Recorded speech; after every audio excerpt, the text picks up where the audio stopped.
Have you ever felt stuck in your career? You know that feeling when the old ways of working, maybe even the old version of you, just doesn't seem to fit anymore? Well, today we're diving into a really powerful model for professional transformation, and it's one that finds its roots not in some business textbook, but in ancient myth. So let's get into it. I want to start with a question that might flip your whole perspective. What if that feeling of burnout, that crisis, that sense of being completely and totally lost, what if that wasn't the end of the road? What if it was actually a call to adventure, a necessary first step toward becoming a more mature, a wiser professional? You see, the ancient Greek myth of Persephone actually gives us a map for this exact kind of journey. This framework, the Persephone model, it charts a path not around the difficult parts of our career, but directly through them. And it shows us how to come back with some pretty profound gifts and a real renewed sense of purpose. Okay, so what's the big idea here? How on earth does an ancient story about a goddess of the underworld apply to your professional life? Well, it's actually simpler and way more profound than you might think. The entire model really boils down to this one central metaphor: descent and return.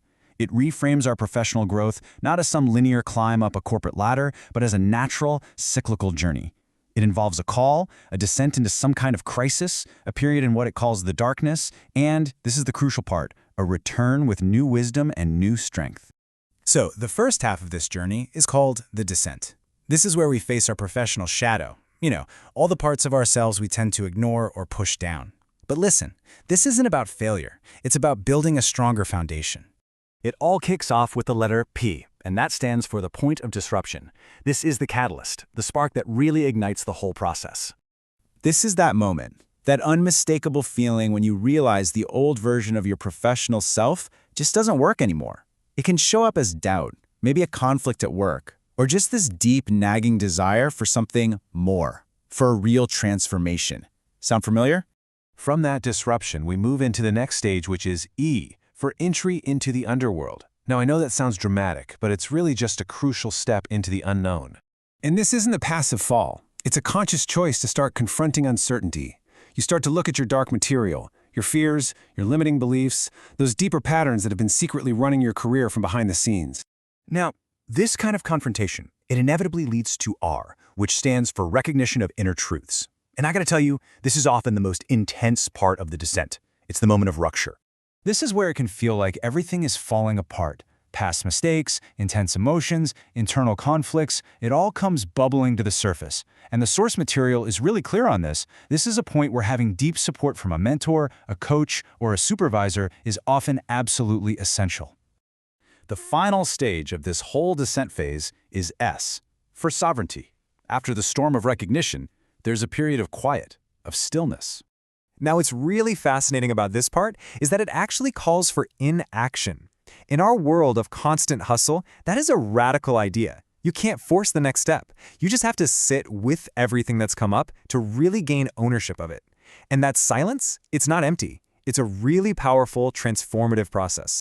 And after that stillness, the whole journey pivots. We now move from the descent into the second half of the cycle, the return. This is where we start to embody all the wisdom we've gained in the darkness.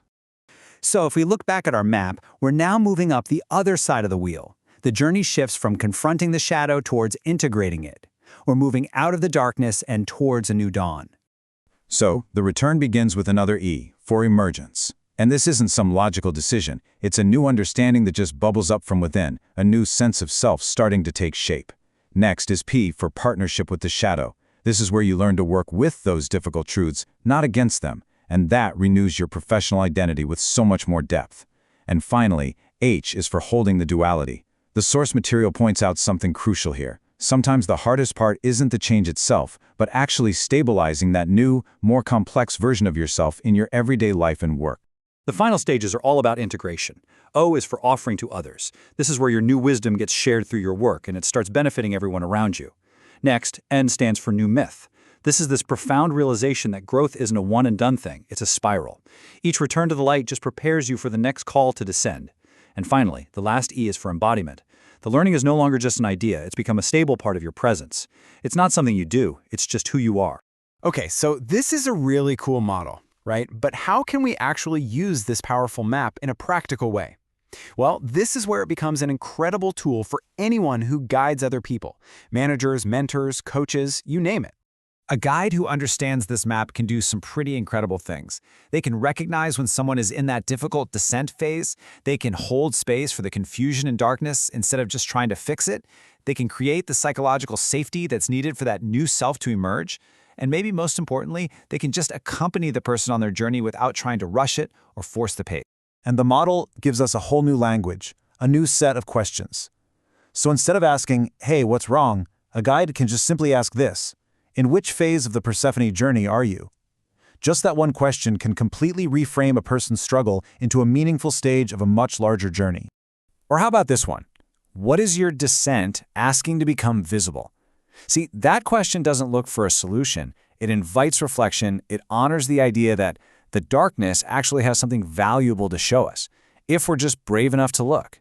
And that really brings us back to you. As you think about your own professional life, the challenges, the transformations, the question isn't just about where you are on this journey. It's about what comes next. What gift, forged in the darkness of your own descent, are you going to bring back to the world?